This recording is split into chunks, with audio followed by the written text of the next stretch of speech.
Let's take a look at the brush clip modifier for geometry mode. Now, brush clip allows you to slice through a BSP brush as if you had a cutting laser.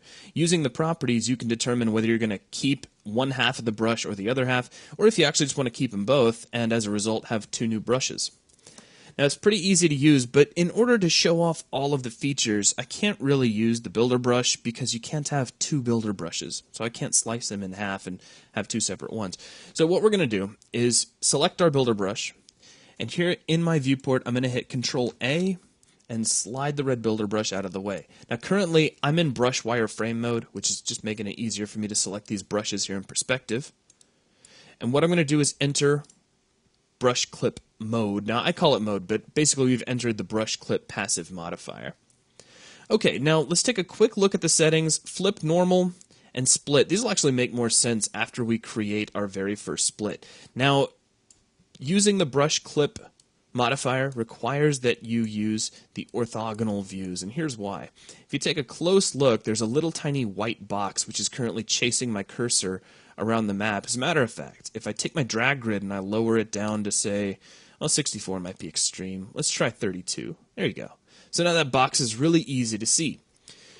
This box allows you to control where you're going to drop a clip marker. So without even trying to describe what those do, let's just talk about dropping those. If we move the mouse to, say, right about here and tap the space bar, actually make sure you have focus in the viewport before you do that, you can tap the space bar, and we're going to create a single clip marker. Now, as I drag around, we get an interesting rubber band line that's kind of connecting to a second box. We also get a perpendicular line leading off of that rubber band line. That perpendicular line is a normal, and that's telling us which way this clip is facing. Now, what I'm going to do is tap the space bar again,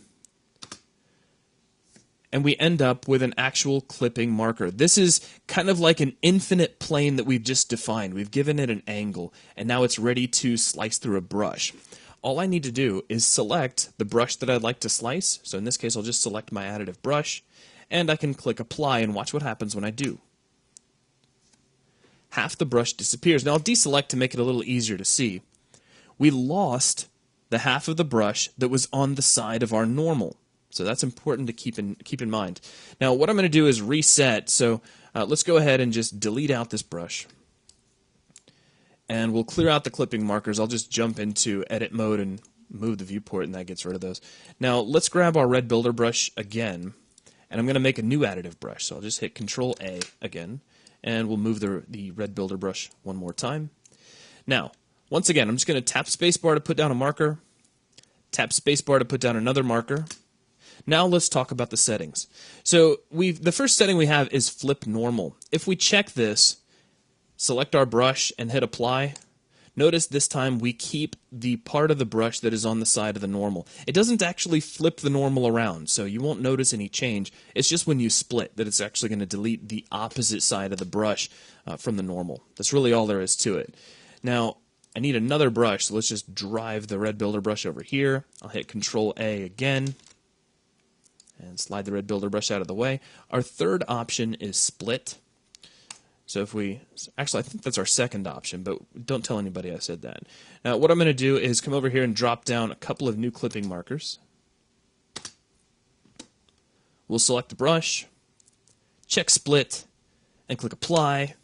Now check out what we've got. We have two individual brushes, so it actually kept both halves, and we can separate those from each other, and there you go.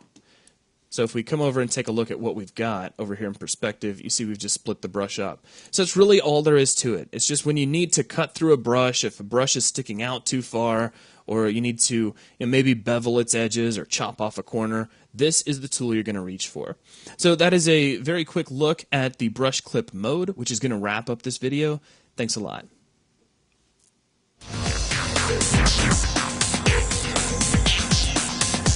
We'll be right back.